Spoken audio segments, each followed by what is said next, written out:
শুভেচ্ছা ও প্রণাম। হরে কৃষ্ণ। ভক্তি সংলগ্ন হৃদয়ে আপনাদের স্বাগত জানাই চিন্তনের এই ভাবগম্ভীর আয়োজনে। আজ আমরা প্রবেশ করছি শ্রীচৈতন্য চরিতামৃত মধ্য লীলার একটি অলৌকিক অধ্যায়ে, যেখানে দুই অনন্য মণি রূপ ও সনাতন শ্রীচৈতন্য মহাপ্রভুর দীপ্ত রশ্মিতে নতুন জীবন লাভ করেন। যখন চেতনা ঘুমিয়ে পড়ে তখন সংসার মনে হয় স্বপ্নের মতো বাস্তব, কিন্তু যখন চৈতন্য এসে হৃদয়ে জাগে তখন স্বপ্নভঙ্গ হয় এবং আত্মা খুঁজে পায় তার সত্যিকারের গৃহ, তার চিরন্তন ঠিকানা। আজকের আলোচনার প্রাঙ্গণে আমরা প্রবেশ করব এমন এক অধ্যায়ে, যেখানে জাগতিক সফলতার চূড়ায় থাকা দুই ব্যক্তি রূপ ও সনাতন স্বেচ্ছায় পরিত্যাগ করেন ক্ষমতার আসন, প্রাসাদিক জীবন ও বিশ্ববন্দিত বিদ্যতা, শুধু একজন সন্ন্যাসীর পদচিহ্ন অনুসরণ করার জন্য, যার হৃদয়ে ছিল এক নিখাদ নিঃস্বার্থ মহাজাগতিক প্রেম। এই প্রেম সাধারণ ভালোবাসা নয়, এমন এক চৈতন্যরস যা একবার হৃদয়ে প্রবেশ করলে জীবন আর আগের মতো থাকে না। শ্রীচৈতন্য মহাপ্রভুর স্পর্শে রূপ ও সনাতনের যে নবজন্ম ঘটে, তা কেবল তাঁদের নয়, আমাদের সকলের চৈতন্য চেতনার দরজা খুলে দিতে পারে, যদি আমরা সেই আলো অনুভব করতে পারি। তাই আজকের আলোচনা কেবল ইতিহাসের পৃষ্ঠা নয়, এক জাগরণ, এক অন্তর্জারিত বিপ্লব, যেখানে চৈতন্যের দীপ্ত রশ্মি ছুঁয়ে যায় ভক্তির দুই আচার্যকে, আর তাঁদের হাত ধরে সমগ্র পৃথিবী পায় প্রেমরসের সঞ্জীবনী। চলুন আমরা ডুবে যাই সেই অনন্ত রসের ধারায়। রূপ ও সনাতনের পূর্বজীবন, প্রাসাদিক রাজকর্ম থেকে অন্তর্জাগতিক আকুলতা। শ্রীল রূপ গোস্বামী ও সনাতন গোস্বামী ছিলেন এক অভিজাত কায়স্থ ব্রাহ্মণ পরিবারে জন্মগ্রহণকারী দুই অনন্য প্রতিভা। তাদের পূর্বনাম ছিল যথাক্রমে দবির খাস রূপ ও শাকর মল্লিক সনাতন। তাঁরা জন্মেছিলেন বাংলার জেসোর অঞ্চলে, বর্তমান বাংলাদেশ, এবং তাদের পরিবার ছিল ঐতিহ্যবাহী সংস্কৃতজ্ঞ ও ধর্মপরায়ণ। নবাবের সভাসদ জীবন। তাঁরা যুবক অবস্থায় গৌড়ের তৎকালীন মুসলিম শাসক নবাব হুসেন শাহের রাজদরবারে প্রবেশ করেন। এখানে রূপ ছিলেন দবির খাস, সরাসরি নবাবের ব্যক্তিগত সচিব ও কূটনৈতিক উপদেষ্টা। সনাতন ছিলেন শাকর মল্লিক, নবাবের অর্থমন্ত্রী এবং বিচার বিভাগের প্রধান। তাদের বুদ্ধিমত্তা, প্রশাসনিক দক্ষতা ও চারিত্রিক দীপ্তিতে নবাব এতটাই মুগ্ধ হয়েছিলেন যে তিনি তাঁদের প্রায় পরিবার সদস্যের মতো মানতেন। তাঁদের জন্য সুবিশাল প্রাসাদ, দাসদাসী, ঘোড়া, সোনার মুদ্রা ও রত্নে ভরা গৃহ নির্মিত হয়। একদিকে ছিল রাজকীয় বৈভব, অপরদিকে ছিল আরাম, ক্ষমতা ও খ্যাতি, শিক্ষায় গভীরতা ও বেদান্ত চিন্তা। রাজকার্যে নিযুক্ত হলেও তাঁদের মন ছিল চিরদিন জ্ঞানচর্চায় নিবিষ্ট। তাঁরা সংস্কৃত, আরবি, ফার্সি এই তিন ভাষায় পারদর্শী ছিলেন। বিশেষ করে ভাগবত, উপনিষদ, পুরাণ, ন্যায়, তন্ত্র, ভক্তিতত্ত্ব এইসব বিষয়ে তাঁদের চিন্তার জগতে গভীরভাবে গাঁথা ছিল। তাঁদের প্রাসাদের একটি অংশে ছিল বিশাল পাঠাগার এবং ভক্ত ও জ্ঞানী সাধুদের অবাধ প্রবেশাধিকার। তাঁরা নিয়মিত হিন্দু শাস্ত্র ও ভক্তি সাহিত্য পাঠ করতেন এবং রামানন্দ সম্প্রদায়ের প্রভাবেও কিছুটা ছিলেন। অন্তরে টানাপোড়েন।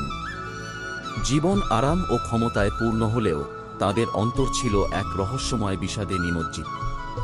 এই বিষাদ কিসের? এটি ছিল চৈতন্য চেতনার অভাব, এক ধরনের অন্তর্জাগতিক পিপাসা যা টাকা, পদ, প্রতিপত্তি কিছুতেই নিভছিল না। তাদের অন্তর বলছিল, আমরা কি কেবল রাজকর্মচারী হয়েই জীবন শেষ করব? আমাদের চেতনা কি ভগবৎ সেবার জন্য নয়? এই দ্বন্দ্ব দিনে দিনে তীব্রতর হতে থাকে। প্রথমবার মহাপ্রভুর সংবাদ পাওয়া। পূর্ব ভারতের বিভিন্ন অঞ্চলে তখন গুঞ্জন ছড়িয়ে পড়েছে এক মহাপুরুষকে ঘিরে, যিনি নদিয়াতে প্রেম ভক্তির নবসুর তুলেছেন। শ্রীরামানন্দ রায়, শ্রীবাস, মাধাইজ গাই, এমনকি কেশব ভারতী ও তপন মিশ্রের মতো সাধুদের মুখে তাঁরা শোনেন একজন সন্ন্যাসী, যার নাম শ্রীচৈতন্য মহাপ্রভু, যার দেহে নিজে কৃষ্ণ বাস করছেন। এই সংবাদ তাঁদের হৃদয়ে আগুন ধরায়। সনাতন এক প্রকার বিদ্রোহ করেন রাজকাজের বিরুদ্ধে। রূপ নিজের ঐশ্বর্য নিজের হাতে দান করে দেন ভাই জীব ও ভাগিনিয়াকে।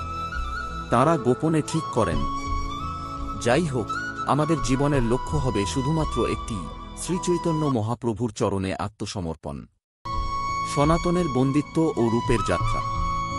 রূপ নিজের সমস্ত সম্পদ দান করে নবাবের অনুমতি নিয়ে বেরিয়ে পড়েন। কিন্তু সনাতন কারাগারে বন্দী হন নবাবের আদেশে, কারণ তিনি রাজকাজে অবহেলা করছেন। অবশেষে নানা কৌশলে মুক্ত হয়ে তিনিও বেরিয়ে পড়েন প্রভুর দর্শনে। এই পূর্বজীবন এক আশ্চর্য প্রতিচ্ছবি, যেখানে আমরা দেখি কিভাবে জাগতিক উচ্চতা মানুষকে সন্তুষ্ট করতে পারে না, যদি তার আত্মা চিরন্তন সত্যের সন্ধানী হয়। রূপ ও সনাতনের জীবন এক শক্তিশালী বার্তা দেয়। ভগবানের দিকে এগোতে চাও, তবে তোমাকে ত্যাগ করতে হবে ভোগের অলিক মোহ, এবং বেছে নিতে হবে প্রেমের নির্জন পথ। এই পথেই তাঁরা নেন, এবং শুরু হয় রূপ সনাতনের ভক্তির নবজন্ম, যার চিরন্তন আলোকছায়া আজও আমাদের পথ দেখায়। মহাপ্রভুর সংস্পর্শে রূপ ও সনাতনের আমূল রূপান্তর, জড় থেকে চৈতন্যে উত্তরণ। এক, প্রাসাদ থেকে পদচ্যুত নয়, বরং ইচ্ছাকৃত পরিত্যাগ। রূপ ও সনাতন ছিলেন নবাব হোসেন শাহের অতি বিশ্বাসভাজন রাজকর্মচারী। তাদের জীবন ছিল ঐশ্বর্যে মোড়া, বড় বড় প্রাসাদ, অজস্র ধনসম্পদ, রাজাজ্ঞা, সম্মান, দাসদাসী, ঘোড়ার বাহন এবং সর্বোচ্চ রাজনৈতিক ক্ষমতা। তবু তাদের অন্তরে ছিল এক অদৃশ্য খিদে, এক চেতনাগত শূন্যতা, যা কোনো রাজসুখে পূর্ণ হতো না। সেই সময় তাঁরা শুনলেন এক অলৌকিক মহাপুরুষের কথা, যিনি নদিয়ায় কৃষ্ণপ্রেমের ঝর্ণাধারা বইয়ে দিচ্ছেন, যার দেহে কৃষ্ণভাব ও রাধার প্রেম একত্রে প্রতিভাত। এই খবর তাদের হৃদয়ে এক অদম্য আকর্ষণ সৃষ্টি করে। তারা বুঝে যান, এই দেহ, এই পদ, এই বাহ্যিক রাজত্ব স্থায়ী নয়। স্থায়ী কেবল একটি, ভগবতের চরণাশ্রয়। দুই, মহাপ্রভুর দর্শন, এক অলৌকিক পুনর্জন্ম। বারাণসীতে প্রথমবার শ্রীচৈতন্য মহাপ্রভুর দর্শনে রূপ ও সনাতনের হৃদয় যেন গলে পড়ে। তাঁরা ভীষণভাবে কাঁদতে থাকেন, লুটিয়ে পড়েন মহাপ্রভুর চরণে। তাদের ভাষা ছিল, আমরা এই দেহকে রাজের কাজে নিযুক্ত করে ভুল করেছি। তুমি ছাড়া অন্য কারো সেবা করে মহাপাপ করেছি। মহাপ্রভু তাদের হাতে তুলে নিয়ে বলেন, তোমরা আমার প্রিয়জন। আমি তোমাদেরকে বিশেষ কাজের জন্য পাঠিয়েছি এই জগতে। এখন সময় এসেছে সেই কাজ সম্পূর্ণ করার। এই এক বাক্যেই তাদের ভেতরের সমস্ত মোহ, দ্বিধা, আত্মগ্লানি নিঃশেষ হয়ে যায়। এ যেন এক চেতনাগত পুনর্জন্ম। ৩, ভক্তির দায়িত্ব প্রাপ্তি, ভগবতের দূত হয়ে ওঠা। প্রভু তাদের জন্য নির্দিষ্ট করেন আলাদা আলাদা দায়িত্ব।